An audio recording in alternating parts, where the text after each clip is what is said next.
Officiers généraux, officiers supérieurs, officiers subalternes, sous-officiers, caporaux, matelots et soldats. Le président de la République, chef de l'État et commandant suprême des forces armées de la République démocratique du Congo, s'est adressé à la nation en date du 29 janvier 2025, suite à l'agression du Rwanda et le silence coupable de la communauté internationale.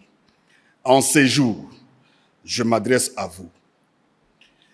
Allez-vous permettre à nos audacieux ennemis de violer impunément l'intégrité du territoire de la République? Allez-vous permettre que s'échappe l'armée qui a porté la terreur dans vos familles? Vous ne le ferez pas. Marchez donc contre elle. Arrachez à son front les territoires actuellement sous son emprise. Votre engagement et la fidélité à votre devise. Ne jamais trahir le Congo. Toutes ces guerres sont causées par la convoitise de nos ennemis. Ces derniers vont venir pour tenter de vous corrompre. Il ne faut donc pas trahir le Congo. Vous devez vous rappeler les conséquences d'une armée défaite. Apprenez au monde que la malédiction s'abat sur ceux qui violent le territoire du grand peuple.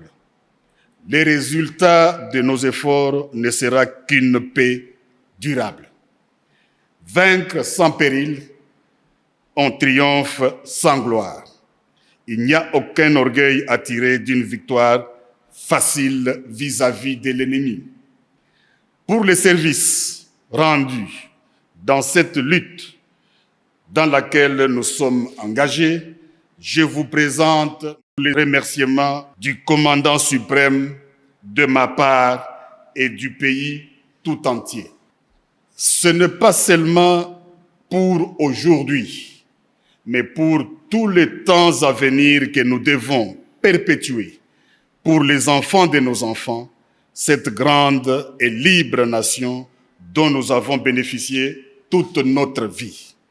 Je vous prie de vous souvenir, non seulement pour moi, mais aussi pour vous, que la nation vaut la peine que l'on se batte pour elle, pour s'assurer un tel joyau inestimable qu'est la République démocratique du Congo.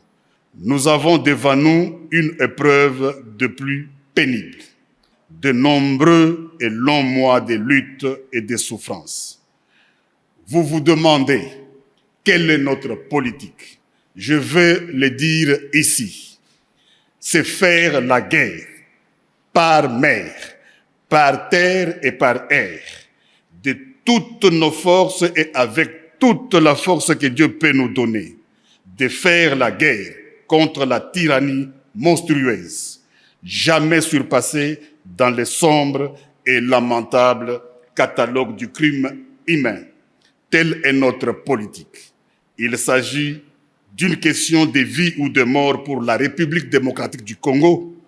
Il s'agit particulièrement de savoir si le peuple congolais restera libre ou tombera dans l'esclavage post-colonial.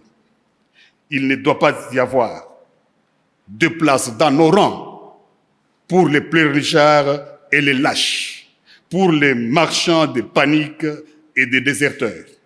Notre peuple ne doit connaître aucune peur au combat et doit se joindre de manière désintéressée à notre guerre patriotique de libération, notre guerre contre les asservisseurs fascistes. Dans la situation actuelle, la crédibilité de notre armée est essentielle. C'est pourquoi vous devez assumer sans faiblesse votre mission constitutionnelle. Défendre les frontières de la République démocratique du Congo contre toutes les menaces, d'où qu'elles viennent. Vous devez donc faire face aux menaces qui se présenteront dans tous les domaines de conflictualité. Chacun d'entre vous doit se sentir concerné par cette mission. Ici, nous restons debout et nous nous battrons. Il n'y aura pas d'autre retrait. J'ai ordonné donc que tous les plans et instructions concernant un prétendu dialogue avec les terroristes du M23, supplétifs de l'armée rwandaise, soient complètement brûlés, et ce, immédiatement. Nous allons rester ici au Congo et nous battre. Si nous ne pouvons pas rester vivants ici, alors restons ici morts. Vous êtes sur le point de vous embarquer dans la grande croisade, vers laquelle nous avons lutté pendant de nombreuses années. Les yeux du monde entier sont braqués sur vous.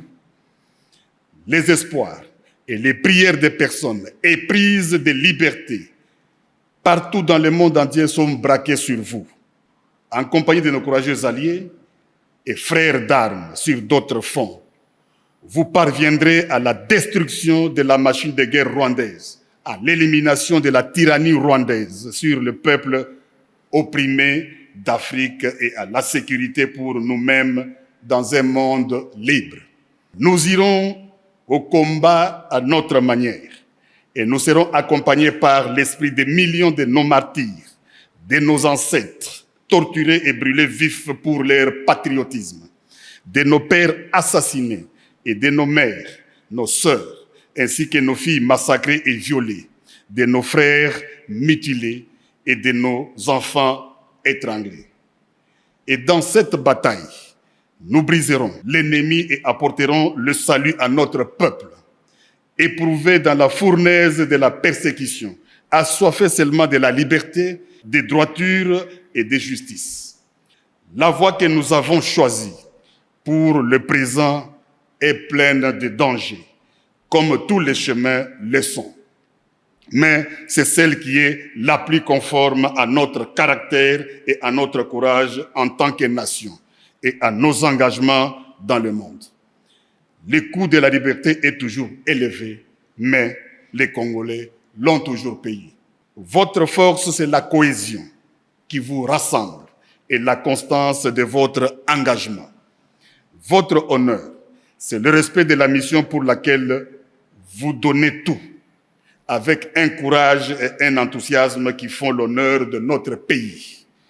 Votre fierté, c'est de servir la République démocratique du Congo, de la défendre et de la protéger toujours et partout, sous tous les climats et toutes les latitudes.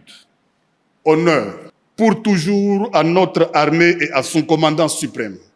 Honneur à notre peuple que des épreuves terribles n'ont pu réduire ni fléchir. Honneur à la nation congolaise. Honneur aux nations de la SADC qui ont mêlé leur sang à notre sang, leur peine à nos peines, leur espérance à notre espérance. Et avec eux, nous allons triompher.